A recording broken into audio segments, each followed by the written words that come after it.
Joe Robine of American Cane Self-Defense and Cane Masters, and today we're looking at walking cane fundamentals. Specifically, we're looking at posture, grip, and movement. Let's dive right in.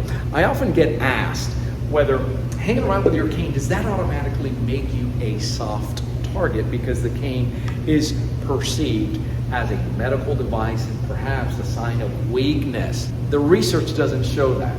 The research does not show that. You can walk with your cane, you're walking, whether it's upright, if you have an injury and you're walking this way, you still don't exude easy target if you're taking into consideration certain factors. The first one is how you're carrying the tool itself. And really ACSD teaches always that tip should be touching the floor, with the exception of trouble already brewing. They're already getting beyond your personal space. You don't feel comfortable, you're creating distance, and now maybe you went from here to here, or you went from here. We're gonna get into that in a second. But the way you carry yourself has everything to do with it. The other component of it is whether I'm walking this way because I do have an injury. And by the way, if I don't have an injury, I don't have to. We don't tell you to go ahead and fake an injury and act like you're injured. We never do that. You're walking, you're upright, but most important is I am aware of my surroundings, because criminals, I don't violate certain principles like time. I don't put myself in a bad situation whenever possible, right? One thing is to go ahead and stop and pump gas at 3 o'clock in the afternoon where there's daylight, versus doing it when there's nobody else around at night. Makes it easier for a criminal to strike. So no violation of time and place.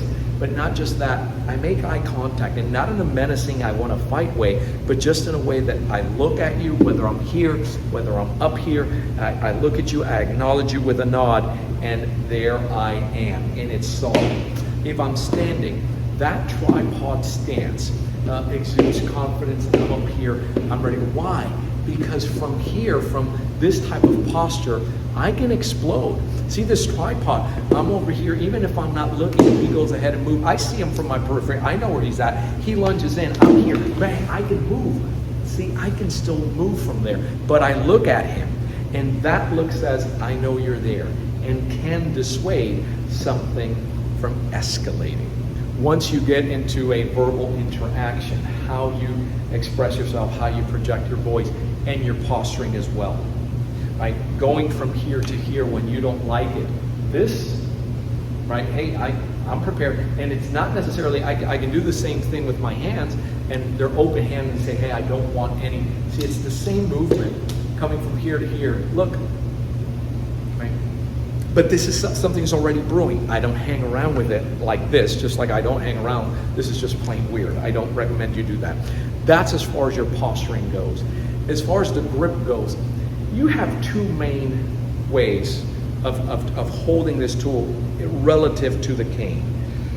There's a third way that includes having both hands on the cane, but you're either going to hold this with the horn pointing you in a standard grip, or away from you in a reverse grip, and you should train moving, which is the other component that we're looking at. But the grip itself, don't miss this, because it is the most overlooked component of the physical aspects of cane self-protection, and that is what we refer to in ACSD as choking up on the tool. That means if I am in a standard grip, tilt the camera down a little bit so we can see this. So if I'm over here, I have to practice going from here to here, and I should be able to do this in all directions. That's where I'm sliding down, pushing, and then bringing this right up so that I can spring into action if I need to, with strikes or just movement as I may need. But I'm going to do this in every direction, and I'm going to do it to my right and to my left. In ACSD, we can't afford the luxury of a non-dominant side. Well, we want to train it so that we can do this to both sides. If you have a side that is non-functional, because you've had an injury, you've had a health issue, then we need to take that into consideration, because it changes a bit, right? So now if an attack were coming from here, and I cannot switch hands, I can't do anything, I have to now account for this. But notice that the grip is the same. The other way of doing that is in a reverse grip, ergonomically easier on the wrist. So now we're hanging out here, but you can't always do this. See, if he moves in on me and I go to do this, that's not going to be effective. So I'm going to have to choke up. And I can do that two ways out of a reverse grip. So follow along here. I'm at the top of the horn. I'm going to push down and pick up, or I'm just going to slide up. And I do that by relaxing the grip. So I'm at the top at the horn. I relax the grip. Here it comes. Now, rather, when he closes the gap, he's beyond my shaft striking range. Now I can move in here, and this is different because if he throws the shot, boom, I can come in here, strike, right? This is all close quarters, a little bit different, and it happened from here to here. Failure to practice choking up, you're gonna end up in your act and your applications with either too much cane or not enough. And it's going to affect how effective you can be with those strikes. And then in terms of movement, there are many movements, but there's two primary movements that we want to focus on. One of them is a step and drag, so that if you are at my 12 o'clock, I'm going to slide over here maybe to my 11 o'clock, 10 o'clock, and I'm going to tilt the camera down so we can see it with the cane. I'm just going to hold the cane so you can focus on the feet, but I'm going to step, drag the other foot. I'm going to step and drag the other foot. Once you have that down, then you can go ahead and move with your cane. However it is that you do, you can even do, those of you that practice ACSD handling, kinesthetic training with the tool, you're moving in here. These are your step and drags. These are so useful because if he were coming with he's coming over here with a strike, another tool, I get to step and drag here, right? And have access to all this, strike.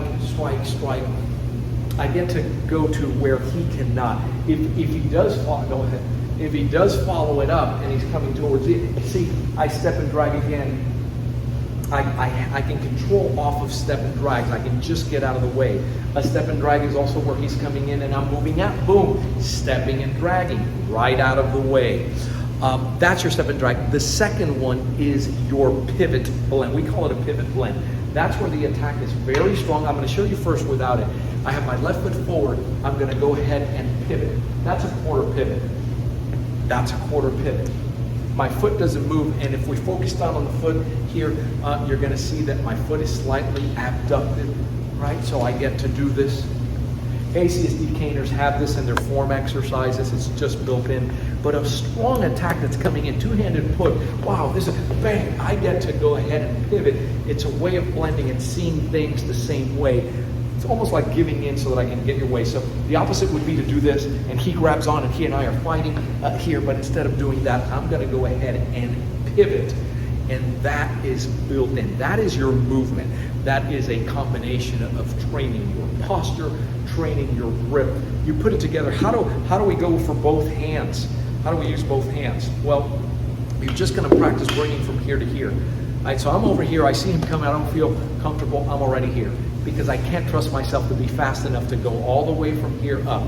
Here I just gained a lot of, so he throws a shot, bang, there I am, bang, there I am, pop, right? Everything happens in this small little square. Same thing with the empty hand. He throws the strike, I lift, pop, pop, everything is gonna happen here, take, right, strike.